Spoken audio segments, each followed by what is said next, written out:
ডিমের এত রেসিপি থাকার পরও কেন মায়ের এই রেসিপিটাকে আমি সেরা বলি জানেন? জানতে হলে অবশ্যই শেষ পর্যন্ত দেখতে হবে। আসসালামু আলাইকুম এভরিওয়ান। অনেকদিন হলো মায়ের ডিমের কোনো রেসিপি খাই না, আর দেশি মুরগির ডিম ছাড়া ডিম খেতেও তেমন ভালো লাগে না। তো এই তো মায়ের কয়েকটা মুরগিও ডিম পাড়া শুরু করছে, তাই ভাবলাম আজ মায়ের সেই পুরনো রেসিপিটাই আজ আপনাদেরকে দেখাবো। মা এখানে 6টা ডিম নিয়েছেন। যেহেতু এই ডিমের রেসিপির মূল উপকরণই হলো পেঁয়াজ ও ডিম, সেহেতু মা এখানে কতগুলো পেঁয়াজ কুচি কুচি করে কেটে রাখলেন। মা এই রেসিপিটি করবেন TQIU ব্র্যান্ডের এই মাল্টি কুকারটিতে। এটা সরাসরি চায়না থেকে ইম্পোর্টেড একটা মাল্টি কুকার। ক্যাপশনে তাদের ফেসবুক পেজ ও হোয়াটসঅ্যাপ নাম্বার মেনশন করে দিচ্ছি, আপনারা যারা যারা অর্ডার করতে চান তাদের ফেসবুক পেজটা ভিজিট করে হোয়াটসঅ্যাপ নাম্বারে যোগাযোগ করতে পারেন। প্রথমেই মা ডিমগুলো ভেজে নেবেন। অনেকে এটাকে ডিম পোচো বলে থাকেন। একটা একটা করে ডিম ভেঙে গরম তেলের মধ্যে ছাড়ছেন, আর উপর থেকে হালকা করে একটু লবণ ছিটিয়ে দেবেন। তেলে ডিম পড়তেই যে চরচর শব্দ হয়, ওটাই যেন এই রেসিপির শুরুটা ঘোষণা করে দেয়। একে একে মা সবগুলো ডিম ভেজে তুলে রাখবেন, তবে খেয়াল রাখতে হবে ডিমের কুসুম যেন ভেঙে না যায়, আর ডিমটা যেন একেবারে গোল থাকে। এই রেসিপিটায় হলুদ আর সাদা অংশ আলাদাই থাকবে।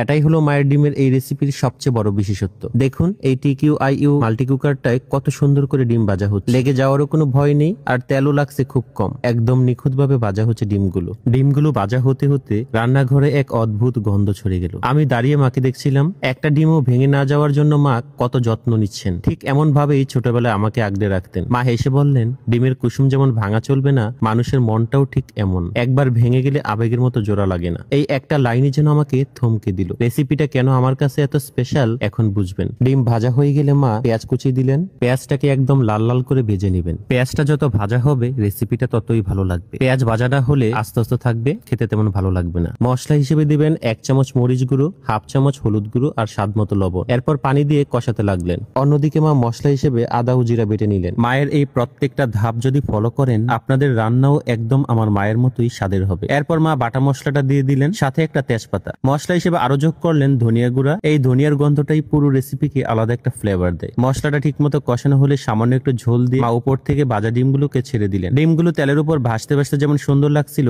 ঠিক তেমনি মশলার রংটা তাদের গায়ে লেগে যেতে শুরু করলো। এই মাল্টি কুকারে শুধুমাত্র যে তরকারি রান্না করা যায় তা কিন্তু না, স্টিমারেও নানা রকম জিনিস সেদ্ধ করা যায়। মা কয়েকটা আলু কেটে উপরে স্টিমার বসিয়ে দিলেন। এরপর মা ঢাকনা চাপা দিয়ে রান্না চালিয়ে গেলেন। এইদিকে যখন দেখলাম ডিমের ঝোলটা একটু একটু শুকিয়ে আসছে, ঠিক তখনই কুকারটা অফ করে দিলেন মা। মা বললেন, এই রেসিপিটা একদম শুকানো যাবে না, তাহলে ভাতের সাথে খেতে কষ্ট হবে। রান্না হয়ে গেলে মা এক একটা করে ডিম বাটিতে তুলে রাখলেন। ডিমের উপর তেলের হালকা চকচক ভাব দেখে মনে হচ্ছিল এটাকে পারফেক্ট ফিনিশ বলতেই হবে। এই কুকারে গরম রাখারও অপশন আছে, আপনারা চাইলে রান্না করে খাবার অনেকক্ষণ এখানেই গরম রাখতে পারবেন। আমার আজকের রেসিপিটা কেমন হয়েছে, আর আপনারা কি কখনো এই ডিমের রেসিপিটা খেয়েছেন, কমেন্টে জানাবেন। আমার এই রেসিপিটি ভালো লাগলে অবশ্যই শেয়ার করবেন, আর যারা এখনো ফলো করেননি প্লিজ ফলো করে দিবেন কেপিস কুকিং।